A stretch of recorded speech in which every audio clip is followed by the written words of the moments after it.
skin. The wounds they will not heal.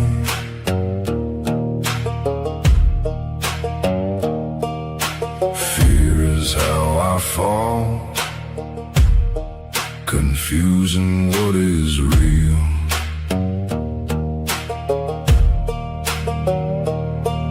There's something inside me that pulls beneath the surface, consuming, confusing.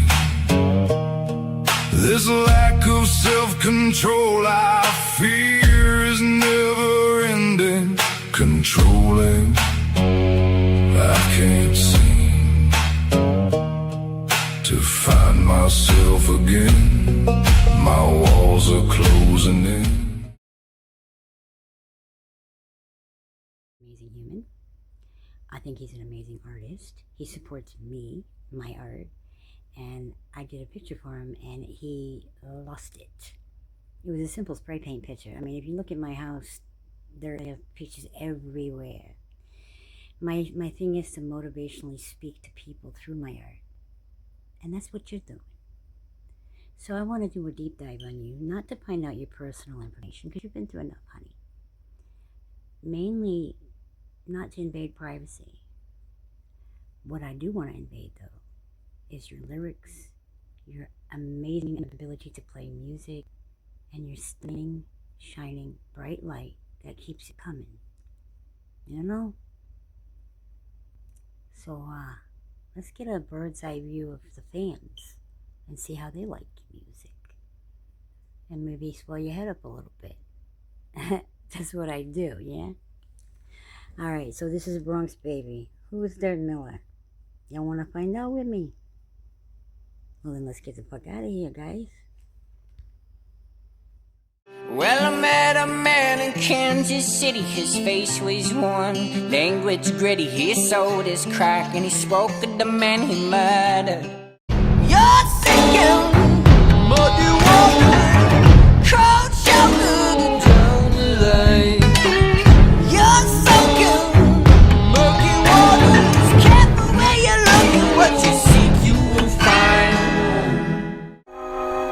Now tell me, why'd you have to walk me to the dark side? I'm not myself and it feels so good. Chasing shadows, seeing ghosts from a past life. This empty room's gonna be my grave. It was cold and I was restless when the walls caved in. Seabirds don't fly, they ride the wind. Oh my darling, don't you see? Ain't nothing in the world that means more to me.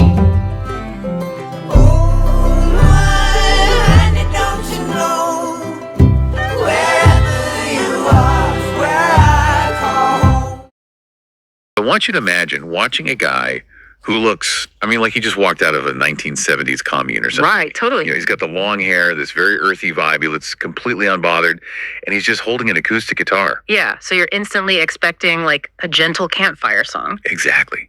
But instead of strumming some mellow chord, his hands become this absolute blur of motion. Oh yeah, it's wild. I mean, he is playing with this blistering, chaotic speed. Yeah. It's so fast that your brain genuinely struggles to keep up with the notes. Oh. And it feels joyful, right? Like almost unhinged. It does. It's a very frantic energy. But then you lean in and actually listen to the lyrics he's singing over this chaotic joy. Mm-hmm. And he's singing about burn down buildings, crippling addiction, and the creeping collapse of society. Wow.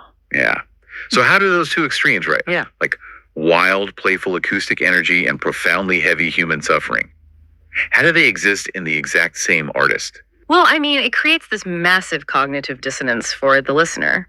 Because usually an artist's visual aesthetic, their sonic footprint, and their lyrical themes, they all kind of point in the same direction. Right, they match up. Exactly.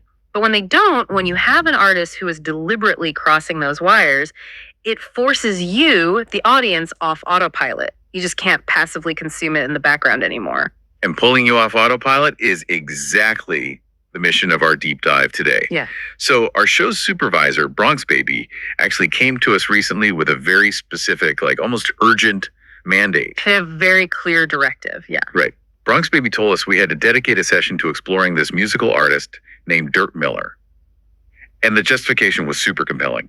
Bronx Baby argued that Dirt Miller brings a sound and a vibe that is completely distinct from anything else in the current musical landscape. Yeah, didn't they describe him as having a cosmic energy like no other? Yes, exactly that. A cosmic energy like no other.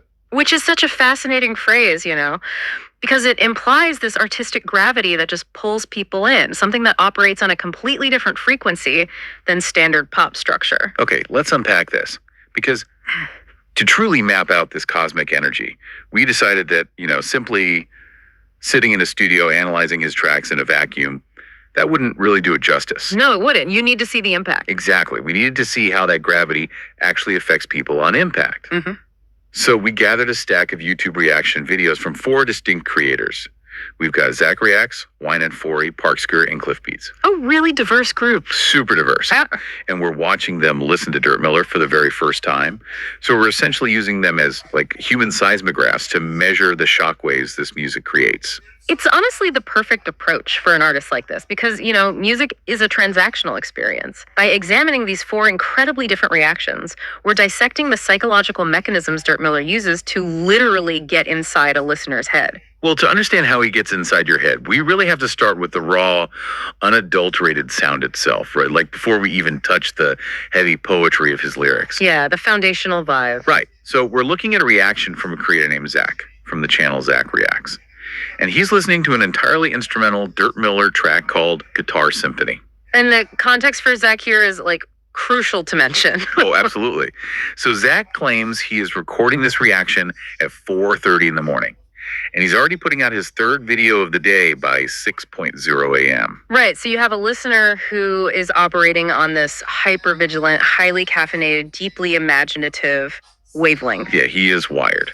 And Dirt's track meets him exactly there. So Guitar Symphony is this wildly upbeat acoustic melody, but Dirt layers it heavily. He builds in strings. Zach actually guesses he's hearing a violin alongside a cello or maybe a bass. Yeah, it's very textured. It is. And underneath it all is this driving, almost marching, parade-like percussion. And in the music video, Dirt pairs this audio with rapid-fire imagery of birds, like hawks, seagulls, ravens. And Zach's brain just totally explodes with vivid imagery here. Oh, it's amazing. He says the song sounds like kids frolicking in a forest playing hide and seek. Then, as the percussion ramps up, he visualizes a cartoon of cars racing in circles. Right. But his ultimate description, and this is great, is that it sounds like an army of leprechaun Vikings going into battle, or Jack Sparrow's first time at a farmer's market. I love that. The leprechaun Vikings visual is actually incredibly telling about what this music is doing neurologically. Oh, really? How so? Well, when you combine high-tempo, staccato acoustic picking with these swooping orchestral strings, you're sending conflicting signals to the brain. The percussion and the fast picking, they signal urgency, like a chase. Okay, yeah, that makes sense. But then the strings signal grandeur and theatricality. So it forces the listener's brain to conjure up a narrative that accommodates both that ridiculous pace and the epic scale. That is so true. And Zach is also just hyper-focused on the sheer mechanics of Dirt's playing. He notes how fast Dirt's hands are moving, and he uses this bizarre, but perfect analogy. Oh, the shower one. Yes. He says watching Dirt play is like watching a guy who has a guitar physically attached to his hand, trying to figure out how to wash his hair in the shower without hitting himself in the face. Which perfectly captures that illusion of chaos. Because to a viewer, that level of speed looks completely reckless. It looks like this frantic struggle just to keep the instrument under control. Right, it looks like he's barely holding on. Exactly. But acoustically, every single note is landing with absolute precision. It's extreme technical virtuosity masquerading as a manic episode. See, here's where I struggle with the instrumental approach, though.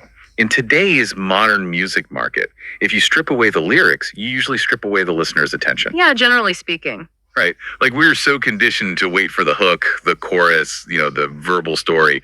But with Dirt Miller, the absence of words seems to be the very thing that locks Zach in. How does removing the story make the song more engaging? because removing the lyrics is like giving the listener an audio Rorschach test. Oh, interesting. Yeah, I mean, language is a cognitive anchor. If an artist sings a lyric about, say, a bad breakup, your brain is tethered to the concept of a bad breakup. You're experiencing the artist's story. You're just along for the ride. Right, but when you completely remove the guardrails of language and just provide that complex, high BPM sonic architecture, the listener's brain experiences pareidolia. That's the phenomenon where we see faces in clouds, right? Exactly, but for narrative, the brain just cannot tolerate a void of meaning, so it projects its own internal state onto the tempo. Wow. Yeah. So for Zach, at 4:30 in the morning on an absolute creative high, his brain projects Leprechaun Vikings and frantic energy. The cosmic energy that Brock's baby pointed out isn't Dirt Miller telling you what to feel. It's his ability to construct an acoustic environment that's so stimulating that your own imagination is forced to take the wheel. Man, that unbound imagination is just a great uplifting starting point. But, you know, an audio Rorschach test doesn't always result in fairy tales and farmers market. No, it definitely doesn't. Right. If you give a listener that much mental freedom, their brain will sometimes bypass the fun and go straight into its darkest, most painful corners. Mm-hmm. And that brings us to the second phase of Dirt Miller's sound. The transition here is pretty stark. Very stark. We are moving from that frantic acoustic joy to a tone that one of the reactors actually describes as a desert blues darkness. And for those unfamiliar with the term, desert blues typically refers to a style of music heavily rooted in North African traditions. Right. It's characterized by these hypnotic, repetitive, often very desolate sounding guitar riffs. It strips away the heavy, polished distortion of Western rock and leaves you with a sound that feels incredibly dry, echoing, and lonely. Lonely is the perfect word for it. So we're looking at a reaction from Wynan Forey. He's a musician based in Cape Town, South Africa. And he is reacting to a Dirt Miller track titled The Dark Side. And the visual tone here is completely different. Completely. Visually, the music video places Dirt inside the charred remains of a burned down building. And lyrically, Dirt just abandons the blank canvas entirely. He delivers this brutal exploration of addiction. Yeah, he doesn't hold back at all. Not at all. He sings lines like, "I'm not myself and it feels so good," and he talks about being actively fed lies just to stay hooked. It is a really jarring pivot. He traps you in a confined, ruined space, both literally with the burned building and metaphorically with the lyrics. And it triggers a profound reaction in Wynan. I mean, he literally pauses the video to open up about his own personal life. Which takes a lot of vulnerability on his part. It really does. Wynan talks about his journey of quitting drinking and partying back in 2023, and he latches onto that specific lyric, "I'm not myself and it feels so good." Yeah, that line really resonated with him. He explains the psychology behind it. You know, when you are drowning in mental health struggles, substances don't just numb you, right? They provide this synthetic, false sense of confidence. Exactly. But the most striking part of Wynan's reaction is his breakdown of the social dynamics of addiction. The architecture of the false community. Yes, exactly. He explains that when you're in that dark place, you build a community around the destruction. You find people in bars, people who use with you, and you think they are your tribe. Right, you think they're your friends.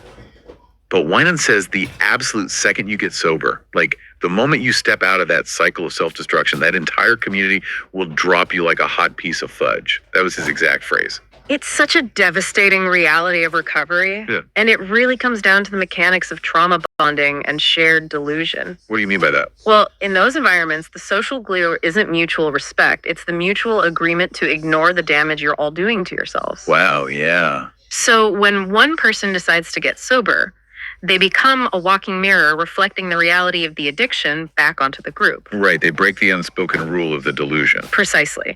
The group doesn't drop the sober person because they don't care about them necessarily. They drop them because sobriety is a threat to the ecosystem of the bar. That makes so much sense. And Dirt Miller's ability to isolate that exact agonizing truth that getting healthy often means becoming completely isolated, that's what makes the track so incredibly heavy. And Dirt explores that exact feeling of isolation in another track called Sometimes It's Hard. We see this one through the lens of our third reactor, Parksker. And this video is even more stripped back, isn't it? Yeah, it strips away even the ruined building. It's radically minimalist. It's just Dirt Miller walking entirely alone down this expansive dirt road. But as he walks, he encounters two animals, a black donkey, and a white donkey. Right. And Parksker immediately picks up on this as a profound visual metaphor. Well, animal symbolism is a very ancient storytelling device. And here, the black and white donkeys are a direct nod to the yin-yang duality of the human psyche. Right, the contrast. Yeah, they represent the opposing forces that are constantly walking alongside us. Our light thoughts and our dark thoughts, the drive to heal and the urge to self-destruct. See, I want to challenge the necessity of this approach, though. Like when an artist writes so vividly about deep addiction, false friends, and internal darkness, aren't they just creating a sinkhole for the listener? How do you mean? Well, we saw the literal burn down building. If someone is already struggling, taking them on a walk with the black donkey of their dark thoughts seems incredibly risky. Does this rawness actually help, or does it just drag the audience down into the mud with the artist? It's a really fair question. But avoiding the mud is exactly what creates that hot fudge dynamic Winan talked about. Okay, true. Toxic positivity, like the insistence on only looking at the white donkey, it's fragile. It shatters the moment real adversity hits. True psychological resilience requires you to actually map the dimensions of your own darkness. Right, so you have to know the layout of the burning house to get out of it. Exactly. Dirk Miller isn't glorifying the darkness here. He's acknowledging its permanence. The black donkey is on the road whether you look at it or not. Yeah. By visualizing it, by putting it in a song, he removes the shame of it. He's challenging the listener like, yes, the house burned down. Yes, the false community abandoned you. Now that you are alone on the dirt road, how are you going to walk forward? That is just a staggering transition for an artist to pull off. I mean, he gives you the acoustic freedom to imagine leprechaun Vikings. Yeah. Then abruptly holds up a mirror to your most painful internal demons. That cosmic energy Bronx Baby was talking about. Totally. But the deep dive doesn't end in the internal mind. In our final piece of source material, Dirk Miller actually pans the camera outward. He takes all of that internal psychological tension and maps it onto society at large. Right. This is where the micro becomes the macro. Exactly. We are looking at a reaction from Cliff Beat, who is watching the video for a track called Kansas City. Mm-hmm. And I definitely have to mention, this video was recommended to Cliff by a fan named Ren. Oh, yeah, Ren. Yeah. Mm-hmm. Across all these channels, Ren is highly praised by the reactors for surfacing these deep cuts. So huge credit to Ren for the curation here. Curation is honestly an art form in itself when you're navigating these algorithms. For sure. So Kansas City is an incredibly heavy, gritty track. Lyrically, Dirt is painting a really grim picture. He references a 27-year-old murderer, gang dynamics with Bloods and Crips, and he delivers this jarring line about a mother's gun. The imagery is very intense. It is.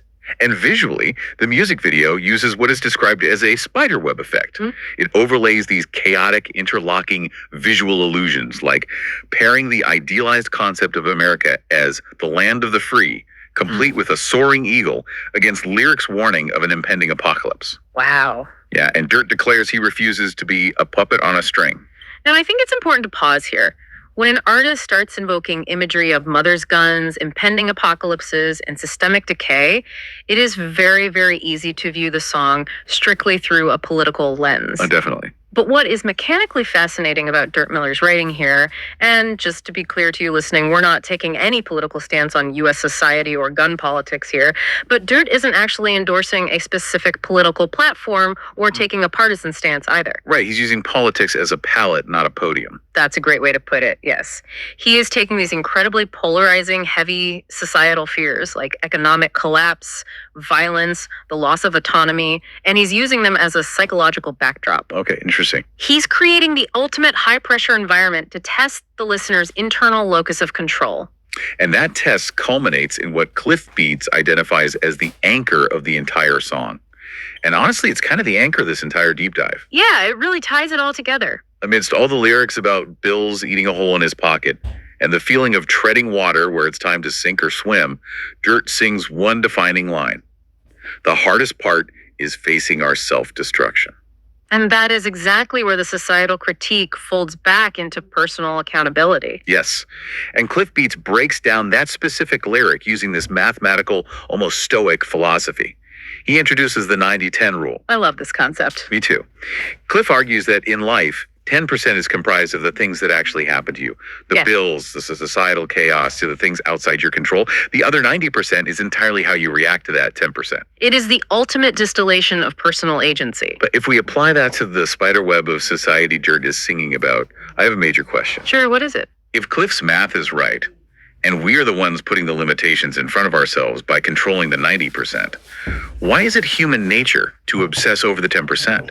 Why is it so much easier for us to blame the economy or the government or the spider web rather than face our own reaction? Well, because facing the 90% is psychologically exhausting. It demands total accountability from you. Right. When you blame the 10%, when you point at the overarching societal chaos and say, the system is broken, therefore I cannot succeed, you grant yourself permission to stop trying. It's a defense mechanism against failure.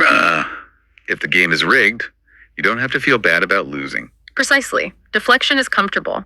Dirk Miller's cosmic energy is ultimately his refusal to let the listener stay comfortable. Look at the narrative arc we've traced through these sources today. It's quite the journey. It is. He starts with Guitar Symphony, proving to you that your mind is powerful enough to conjure entire vibrant worlds out of thin air just from acoustic stimulus. He establishes your internal power. Then, in the dark side, he forces you to look at how you use that power against yourself, building false communities and feeding your own inner demons. Oh yeah, that's heavy. And finally, in Kansas City, he acknowledges that yes, the external world is chaotic, the 10% is heavy, violent, and unfair, but the self-destruction, that is yours. You are only a puppet on a string if you hand the strings over to the 10%. So bringing this all the way back to our supervisor's original request, Bronx Baby asked us to investigate Dirt Miller because of this unique vibe, this cosmic energy.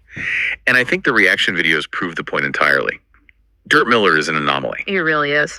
He visually presents with the raw, unpolished aesthetic of a street musician, yet he is operating with incredibly high-level musical production. As Cliff Beats noted in his video, Dirt works with a producer named Max DiCarlo, and the sheer polish and layering on these tracks is undeniable. Yeah, the production quality is top tier. You have Desert Moose vocals, hyper-fast acoustic virtuosity, and a gritty visual aesthetic all just crashing into each other. But the aesthetic and the production are really just the delivery mechanisms. The actual cosmic energy is his capacity to function as an inescapable mirror for you. Beautifully said. Whether he's removing the lyrics entirely to wake up your dormant imagination or hitting you with poetry so brutally honest that you have to reevaluate your own coping mechanisms, the music is a tool to force introspection.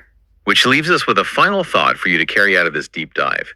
We started today by talking about how much comfort we find in categorizing music, right? And putting artists into neat little boxes. Yeah, it's what we naturally do. But Dirt Miller's music shatters those boxes. It demands that you look at the raw complexity of your own life. So think about Cliff Beats' 90-10 rule and pair it with Parksker's imagery of the donkeys on the dirt road. The yin and yang. Exactly. When you inevitably face a crisis today, when that 10% of global or personal chaos throws itself at you, which donkey are you going to choose to feed? Good question. That's the real question. Are you going to let the unpredictable 10% of the world dictate the 90% of your reaction, leading you straight into the burned down building of self-destruction? Or are you going to look the black donkey in the eye, acknowledge the darkness, and take the reins of your own 90%? It's all up to you. It really Yeah, is. Jason. Keep breaking out of those comfortable boxes. Keep searching for the artists that challenge your autopilot. And as always, stay insanely curious. Now that's my boy. All right, so I hope you guys liked that breakdown a little bit. Cliff Beats, go like and subscribe. Ween and Forey, go like and subscribe. Zach Reacts, yo, Zach E, Vikings, man. Go like and subscribe, guys. All those subscribers bring more to their algorithm and makes it better for them. And let's try to beat this algorithm, guys, like Dirk says. Get him out of the algorithm ring. Let's put him out in the spotlight, guys. Because if you heard some of this man's music, which I think he probably will after hearing this, you'll understand something about him. He really is a rarity. And do not sleep on him. And I'm not just saying that as a fan, guys. It's a fact. The man's gifted talently with music, vocally, and with musical instruments. He takes a song and he turns it to his own, which is creative prowess, and I love that. So, Dirk, it was really nice to meet you online, and hopefully one day I will get to see you in person and give you that painting. This is Bronx Baby, guys. That was my deep dive for today. stay tuned because we're definitely going to do this again, you know? Yo, get the fuck out of here, guys. Someone came up to me the other day and said that I was unapproachable. And I just thought, yet here you are,